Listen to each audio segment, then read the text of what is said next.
Welcome back to the channel, my spooky friends. I'm Sam, your host for tonight, and I've got some stories to share that'll chill you to the bone. We're taking a trip tonight to 3 hotels you might regret checking into. These aren't your average vacation spots. So lock your doors, turn off the lights, and maybe grab a nightlight. You're going to need it. Nestled high in the Colorado Rockies, the Stanley Hotel stands as a grand old sentinel, its imposing facade a beacon against the rugged landscape. Built in 1909 by Freeland Oscar Stanley, the hotel has long been a favorite retreat for those seeking the crisp mountain air and breathtaking views. But beneath its opulent exterior, a darkness lingers, a spectral residue clinging to its hallowed halls. The Stanley is more than just a hotel. It's a haunted history book, with each room whispering tales of a chilling past. The most famous resident of the Stanley Hotel is, of course, the spirit of Flora Stanley, Freeland's wife. Guests have reported hearing her ethereal piano melodies drifting from the empty music room, the keys seemingly striking themselves as if played by an unseen hand. Her ghostly presence is said to be benevolent, a comforting spirit watching over her beloved hotel. But don't let her gentle nature fool you. The Stanley Hotel holds many more secrets within its walls. Room 217, for instance, holds a particularly unsettling reputation. It was here that Stephen King, the master of horror himself, found inspiration for his iconic novel, The Shining. King and his wife Tabitha were the only guests at the hotel that night, and as they wandered the desolate hallways, a sense of unease settled over them. That night, in the chilling silence of room 217, King's nightmare began. He dreamt of his 3-year-old son running frantically through the halls, pursued by a malevolent entity.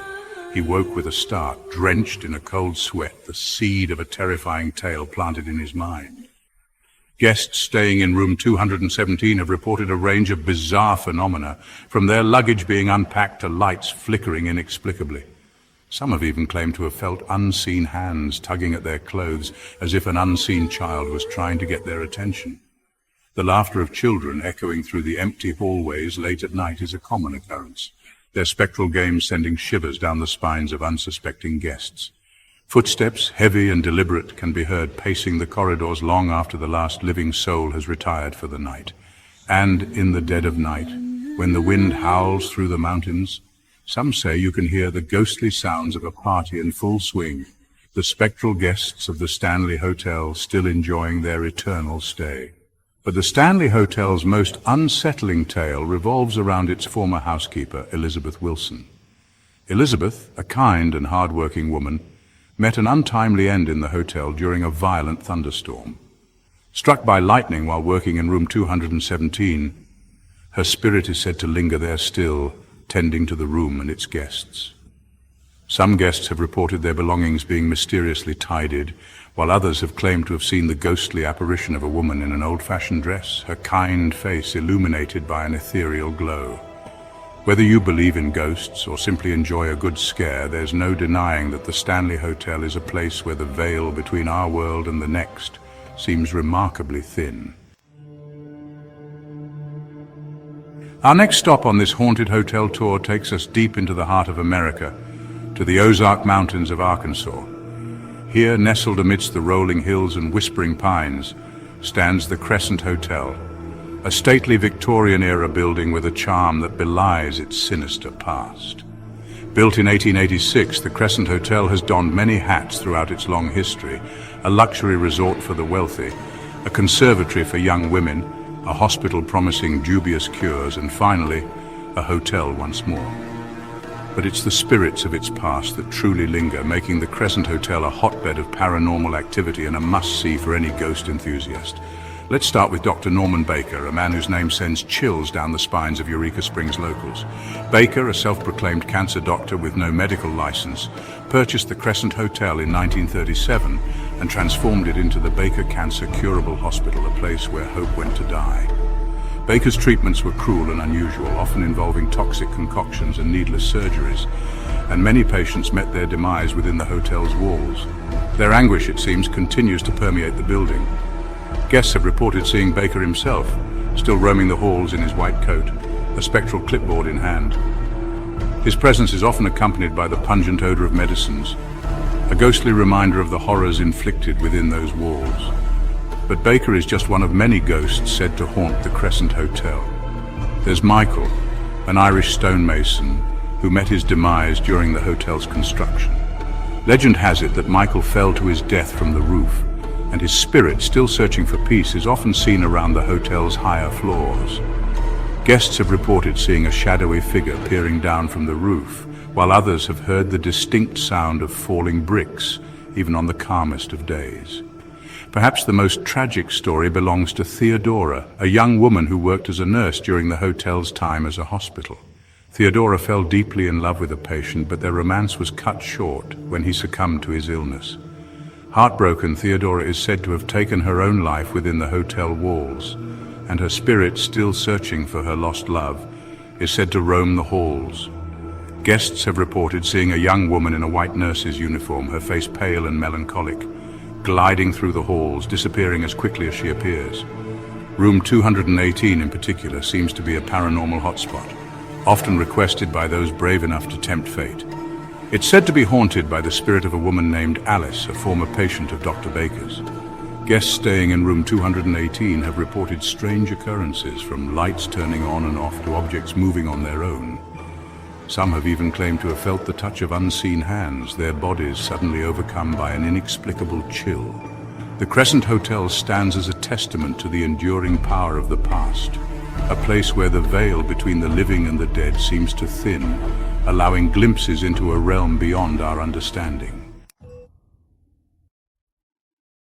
Chapter 3. The Queen Mary Hotel, where luxury liners set sail with the souls of the departed.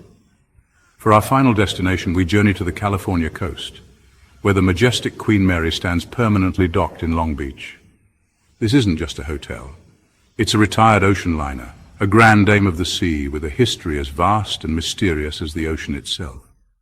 But beneath its luxurious exterior, the Queen Mary harbors secrets, tales of tragedy and triumph, and the lingering presence of those who sailed on her decks and never truly disembarked. The Queen Mary's haunted reputation began during her service as a troop ship during World War II. Overcrowded and sailing through treacherous waters, the ship was a vessel of both hope and fear. It was during this time that one of the Queen Mary's most enduring legends was born. As the story goes, somewhere in the vast expanse of the ship, a sailor met a grisly end, crushed to death by a heavy door in the engine room. To this day, guests and staff report hearing unexplained banging noises, the metallic clang of a heavy door echoing through the ship's steel bones. Some have even claimed to have seen the shadowy figure of a sailor, his clothes torn and greasy, vanishing into the labyrinthine corridors below deck. But the most haunted area of the Queen Mary is said to be the first-class swimming pool. Drained and eerily silent now, the pool area takes on a sinister air at night.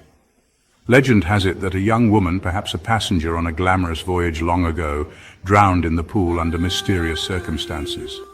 Her spirit, forever bound to the ship, is said to still linger there, her laughter echoing across the empty pool deck, her presence felt in the sudden chills that grip unsuspecting visitors.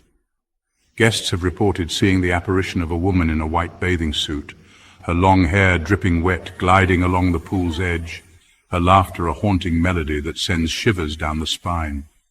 Others have felt the icy touch of her hand on their shoulder, a bone-chilling reminder that they are not alone. In Stateroom B 340, a stateroom with a chilling reputation, guests have reported a range of unexplained phenomena. Objects move on their own, lights flicker and die, and disembodied voices whisper through the darkness. The room's unsettling energy is so palpable that the Queen Mary has actually stopped renting it out to guests. Throughout the ship, guests have reported encounters with a mischievous spirit known as Grumpy.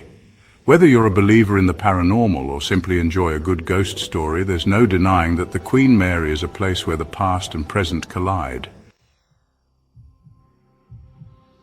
Thank you for joining me on this spine-chilling tour of some of the world's most haunted hotels. I hope you enjoyed the stories and maybe even felt a shiver or two down your spine. If you did, be sure to give this video a thumbs up and subscribe to the channel for more creepy content. Until next time, sleep tight.